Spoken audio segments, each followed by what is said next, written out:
Hi everyone.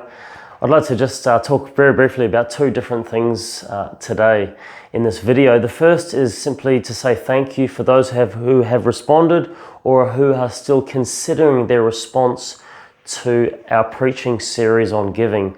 We've had a really wonderful response and direct debit forms continue to come in. We're continuing to process all the pledge cards. And really, long story short, what that's going to allow us to do is two things. To be able to budget forward in a much more effective way and to create a baseline of where we're currently at as a parish of givers, to know how many givers we have and what our anticipated giving is. So thank you, thank you, thank you. Secondly, this weekend is Palm Sunday, which means we're about to enter into the holiest week of our year. What does that even mean?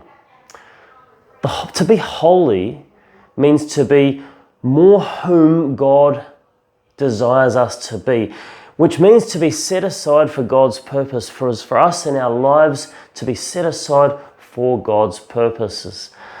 Teresa of Avila beautifully said that the most important part of the Christian journey is knowing ourselves so that we can know God, and also knowing God so that we can come to know ourselves.